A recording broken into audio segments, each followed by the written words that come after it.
ஒரு ஸ்டேஷனை விட்டு ஒரு ட்ரெயின் அந்த ஸ்டேஷனை விட்டு வேறு ஸ்டேஷனுக்கு கிளம்புது. அதில் 3 பேர் உட்காந்துட்டு இருக்காங்க. அவங்க ஒரு குடும்பம். ஒரு பையன், ஒரு அம்மா. 2 பேரும் தனி சீட்டில் உக்காந்துட்ருக்காங்க. அவங்களுக்கு எதிர்க்க அந்த பையனோட அப்பா, அதாவது அந்த அம்மாவோட புருஷன். ட்ரெயின் ரொம்ப வேகமாக போய்கிட்டு இருந்தது. அவங்க பையன் ஜன்னலில் எட்டி பார்த்துட்ருக்கான். பக்கத்தில் அவங்களோட அம்மா பேகு மேலே தலைக்காணி மாதிரி போட்டு படுத்து தூங்கிட்டு இருக்காங்க.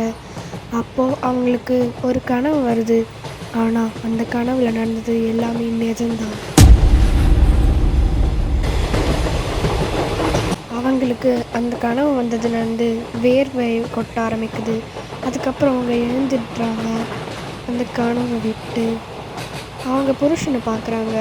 அவரும் அவங்கள பார்த்து என்ன ஆச்சு, ஏன் இப்படி ஆகுது அப்படின்னு கேட்குறாரு. அதுக்கு அவங்க எழுந்து உக்காந்து எல்லா விஷயத்தையும் சொல்கிறாங்க. ட்ரெயின் நிற்க ஆரம்பிக்குது ஒரு ஸ்டேஷனில். அந்த குடும்பம் அந்த ட்ரெயினை விட்டு அந்த ஸ்டேஷனில் இறங்கி நிற்குது. அவங்க எல்லாரும் வந்தப்போ கரெக்டாக டைம் 12 மணி ஆச்சு. அப்போன்னு பார்த்து அந்த ஊரில் எந்த ஒரு சத்தமும் கேட்கவே இல்லை. அவ்வளோ இருட்டா, அவ்வளோ பயங்கரமாக இருக்குது. இதுக்கு நடுவில் அவங்கெல்லாம் வீட்டுக்குள்ளே வந்துடுறாங்க. வந்த உடனே ரொம்ப டயர்டில் இருந்ததுனால படுத்துக்கிட்டாங்க. ஆனால் அவங்க அம்மாவுக்கு இப்போது அந்த கனவு முடியலை. ஏன்னா அது இனிமே தான் ஆரம்பிக்க போகுது.